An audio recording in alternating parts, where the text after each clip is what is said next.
Hello mga kabidyoke, ngayon ay magme-maintenance muna tayo ng videoke machine.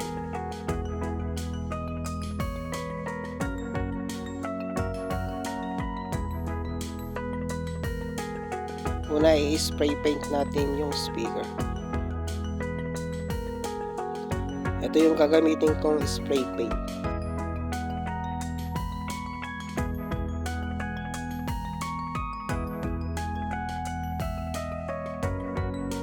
Susunod ay papalitan natin yung HDMI. Nasira kasi, kaya buksan natin itong likod na bahagi ng videoke machine.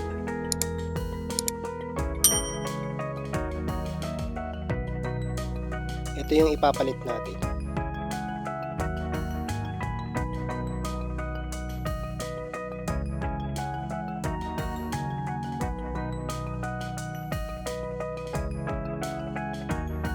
Tanggalin muna natin yung lumang HDMI.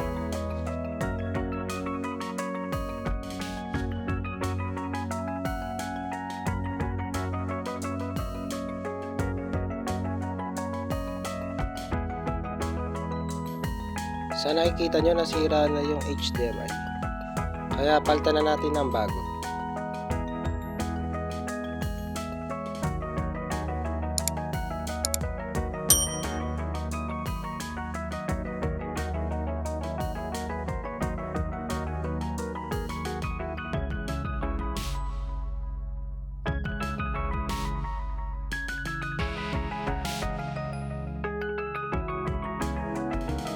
At yan, napalitan na natin ng bagong HDMI yung ating videoke.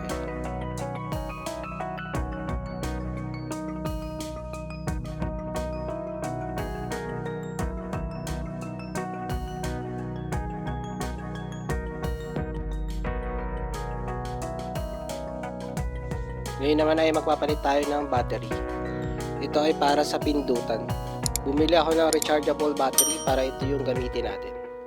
Para kapag nawala ng karga yung battery, i-charge lang natin. At di na tayo bili ng battery.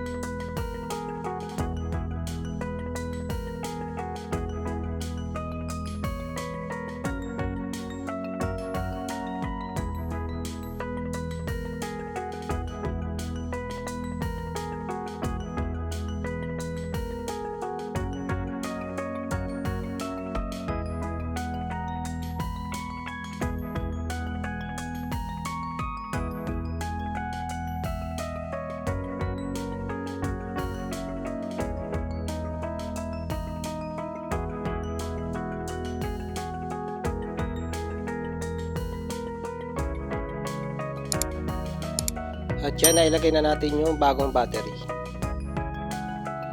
Ngayon ay buksan natin yung videoke, i-test natin kung gumagana yung mga pindutan. At kung gumagana yung battery na nilagay natin.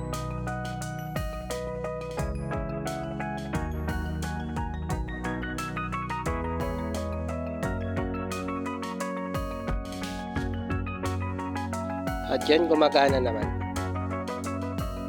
Bali, hanggang dito na lang mga kabidyoke. Palagi subscribe at hit mo na rin ang notification bell para updated ka palagi sa mga video na i-upload ko. Thank you.